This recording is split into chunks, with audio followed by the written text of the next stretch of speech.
Deuteronomy chapter 20. Courage in war. When you go out to war against your enemies and you see horses and chariots and an army greater than your own, you shall not be afraid of them, for the Lord, your God, who brought you up from the land of Egypt, will be with you. When you are drawing near to battle, the priest shall come forward and speak to the army. And say to them, Hear, O Israel. Today you are drawing near for battle against your enemies. Do not be weak-hearted or afraid, alarmed or frightened by them. For it is the Lord, your God, who goes with you to fight for you against your enemies and give you victory. Then the officials shall speak to the army, Is there anyone who has built a new house and not yet dedicated it? Let him return home, lest he die in battle and another dedicate it. Is there anyone who has planted a vineyard and not yet plucked its fruit? Let him return home, lest he die in battle and another pluck its fruit. Is there anyone who has betrothed a woman and not yet married her?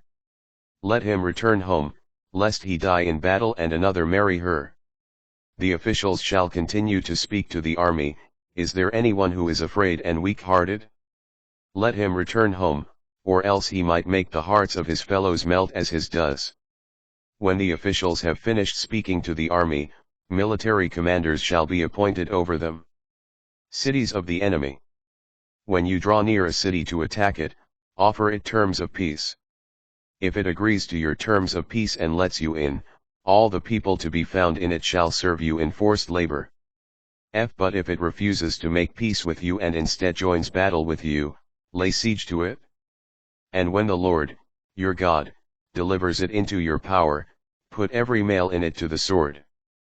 But the women and children and livestock and anything else in the city, all its spoil you may take as plunder for yourselves, and you may enjoy this spoil of your enemies, which the Lord, your God, has given you. That is how you shall deal with any city at a considerable distance from you, which does not belong to these nations here.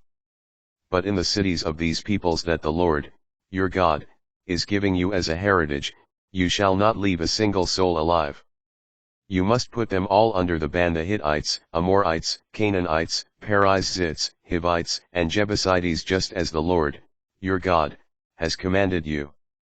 So that they do not teach you to do all the abominations that they do for their gods, and you thus sin against the Lord, your God.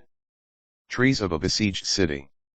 When you are at war with a city and have to lay siege to it for a long time before you capture it, you shall not destroy its trees by putting an axe to them.